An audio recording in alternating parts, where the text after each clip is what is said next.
Hello students, how are you? Welcome in Doria Gurukul online classes. Today we will study about 12th English compulsory and the chapter name is The Last Lesson. English compulsory में chapter last lesson का हम आज study करेंगे। Book available है नहीं, online book से possible भी नहीं है। सो मैंने क्या किया है कि पूरा का पूरा जो शॉर्ट समरी जो है वो बोर्ड पे उतार लिए। अब अपने को देखना पड़ता है कि जो चैप्टर है उसमें दो कैरेक्टर मैन हैं, दो मैन कैरेक्टर हैं, एक है एम हेमल और एक है फ्रेंच। ये एक स्टूडेंट और एक टीचर की कहानी है, एक स्टूडेंट और एक टीचर की कहानी है। एम हेमल जो है वो एक लैंग्वेज टीचर है, फ्रेंच लैंग्वेज का टीचर है। जैसे अपनी जो लैंग्वेज होती है हिंदी लैंग्वेज का या संस्कृत लैंग्वेज का, तमिल का, जो भी है लैंग्वेज टीचर, वो टीचर है। और वो पिछले 40 साल से उसी स्कूल में टीचिंग करवा रहा है। और वो हमेशा ये चाहता है कि लोग या बच्चे जो उसके स्टूडेंट्स जो हैं वो उनकी मदर टंग जो है फ्रेंच लैंग्वेज उसका ऑनर करें, यानी कि किसी दूसरी लैंग्वेज के पीछे भागने से पहले they have to honor, they have to give respect their own mother tongue. If they don't give respect their own mother tongue, they can't learn the other language. लेकिन बच्चे होते हैं, स्टूडेंट होते हैं, उन्होंने कभी भी उसकी नहीं मानी। ये एक स्ट्रिक्ट डिसिप्लिनियर टीचर था, डिसिप्लिन के अकॉर्डिंग चलने वाला टीचर था, हमेशा फ्रेंच लैंग्वेज को इंपॉर्टेंस देने वाला टीचर था।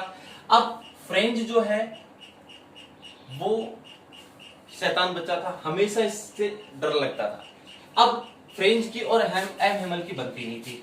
अब फ्रेंच चैप्टर जो स्टार्ट होता है वो होता है कि फ्रेंच रास्ते में चल रहा है, घर से वो स्कूल जा रहा है और स्कूल जाते जाते उसके दिमाग में कुछ आइडियाज आते हैं कि आज how should I not go to school, कि मुझे स्कूल क्यों नहीं जाना चाहिए। वो अपने स्कूल न जाने के बहाने खोजने लग गया कि शायद मैं स्कूल टाइम में बाहर रहूं और जैसे स्कूल की बेल लगे तो उस वक्त क्या मैं घर पहुंच जाऊं।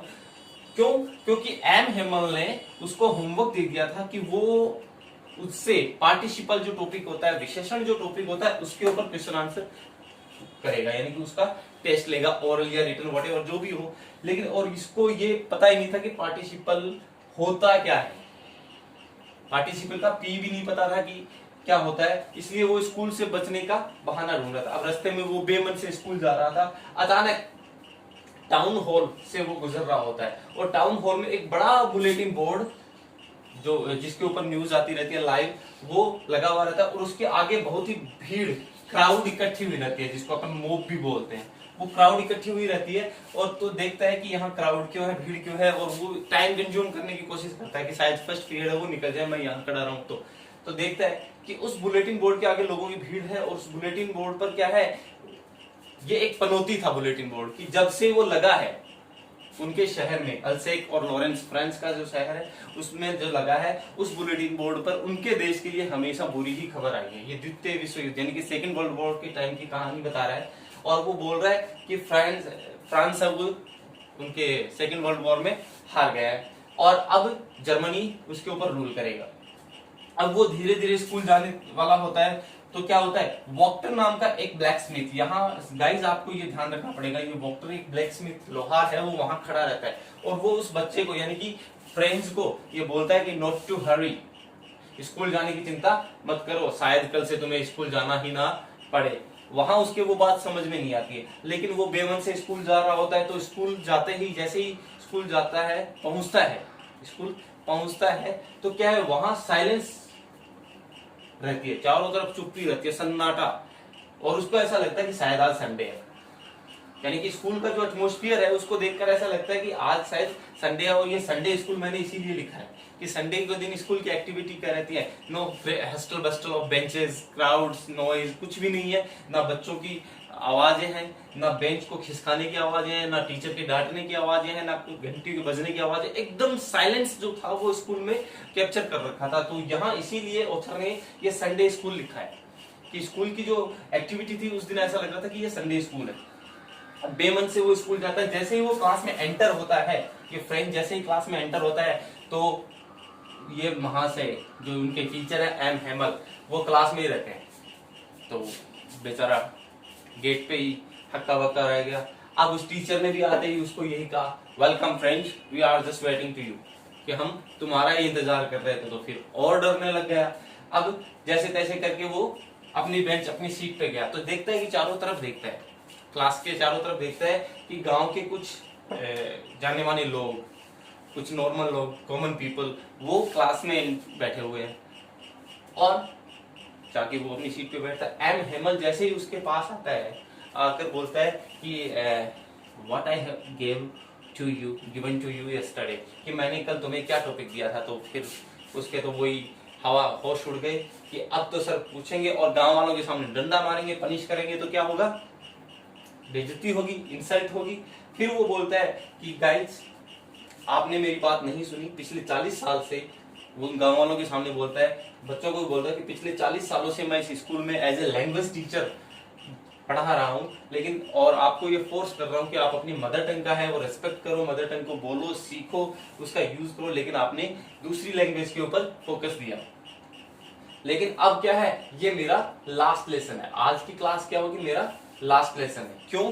क्योंकि सेकेंड वर्ल्ड वॉर में उनका देश फ्रांस हार चुका है और जर्मनी जीत चुका है, और बर्लिन शहर से एक ऑर्डर आ चुका है कि उनके जो बॉर्डर वाले जो सिटी हैं जो फ्रांस देश के थे, यानी कि अल्सेक और लॉरेंस नाम के जो दो शहर हैं, उनमें कल से फ्रेंच लैंग्वेज नहीं पढ़ाई जाएगी, कल से उनमें क्या पढ़ाई जाएगी, जर्मन लैंग्वेज पढ़ाई जाएगी।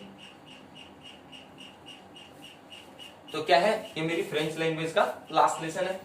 तो अब फ्रेंच की जो फीलिंग्स है उस दिन, उस वक्त जैसे ही उसको ये सुनाई देता है कि आज के बाद हमें ये टीचर पढ़ाएगा नहीं, तो क्या है, अचानक ही उसकी फीलिंग्स जो है वो चेंज हो जाती है स्कूल और एम हेमल के लिए, और क्या बोलता है कि अब मुझे मेरी मदर टंग नहीं आती है, तो मैं दूसरी विदेशी लैंग्वेज, फॉरेन लैंग्वेज कैसे सीखूंगा।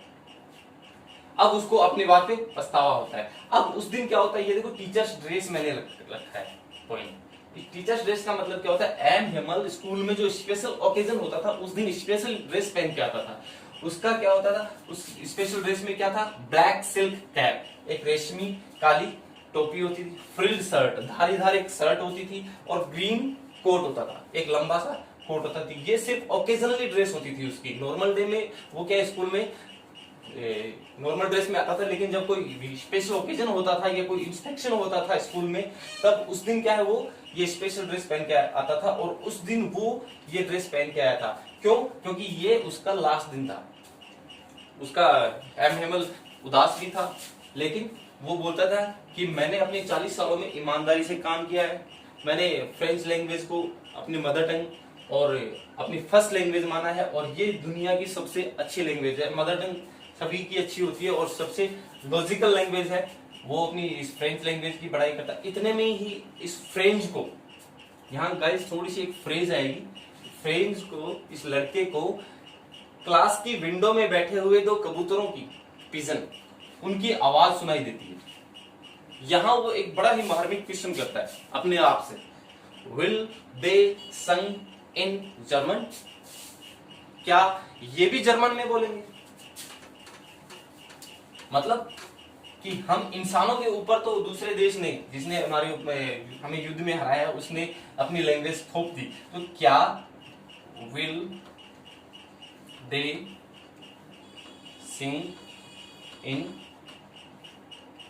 जर्मन, कि क्या ये कबूतर, क्या ये पक्षी, क्या ये बर्ड्स और एनिमल्स, वो भी, उनको भी ये जर्मनी वाले अपनी लैंग्वेज उनके ऊपर थोपेंगे। इट मींस ये बर्ड्स एनिमल्स जो हैं उनके ऊपर किसी का भी अधिकार नहीं होता, वो अपनी लैंग्वेज अपनी खुद ही यूज करते हैं। यानी कि इंसानों के ऊपर तो क्या है, वो अपनी लैंग्वेज थोप सकते हैं, एनिमी कंट्री, दुश्मन देश जो है वो अपनी लैंग्वेज थोप सकता है, लेकिन बर्ड्स एनिमल्स, इनके ऊपर ना कोई बाउंड्री लागू होती है और ना ही कोई लैंग्वेज की लिमिटेशन लागू होती है।